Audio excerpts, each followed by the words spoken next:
ಬಂಗಾಳಕೊಲ್ಲಿಯಲ್ಲಿ ವಾಯುಭಾರ ಕುಸಿತದ ಪರಿಣಾಮ ತಮಿಳುನಾಡಿಗೆ ಭಾರೀ ಮಳೆಯ ಎಚ್ಚರಿಕೆ ನೀಡಿರುವ ಹವಾಮಾನ ಇಲಾಖೆ ಇದರ ಪರಿಣಾಮ ಕರ್ನಾಟಕದ ಮೇಲೂ ಆಗಲಿದೆ ಎಂದು ತಿಳಿಸಿದೆ. ರಾಜ್ಯದ ಹವಾಮಾನ ಪರಿಸ್ಥಿತಿಯಲ್ಲಿ ನಿತ್ಯವೂ ಏರುಪೇರು ಉಂಟಾಗ್ತಿದೆ.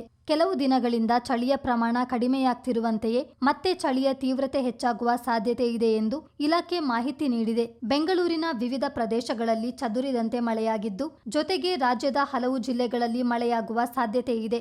ಬೆಂಗಳೂರು ಸೇರಿದಂತೆ ದಕ್ಷಿಣ ಒಳನಾಡಿನ ಹಲವು ಜಿಲ್ಲೆಗಳಲ್ಲಿ ಬಿಸಿಲಿನ ತಾಪಮಾನ ಗಣನೀಯವಾಗಿ ಕುಸಿದಿದೆ.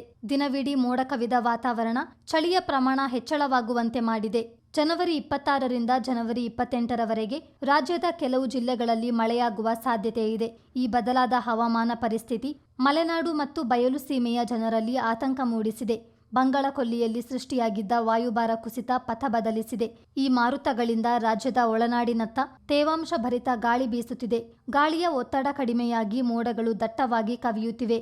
ಈ ಪ್ರಕ್ರಿಯೆಯಿಂದಾಗಿ ದಕ್ಷಿಣ ಕರ್ನಾಟಕದ ಕೆಲ ಜಿಲ್ಲೆಗಳಲ್ಲಿ ತಾಪಮಾನ ಏರಿಕೆಯಾಗಿದ್ದರೆ, ಉತ್ತರ ಭಾಗದಲ್ಲಿ ಚಳಿ ತೀವ್ರಗೊಂಡಿದೆ.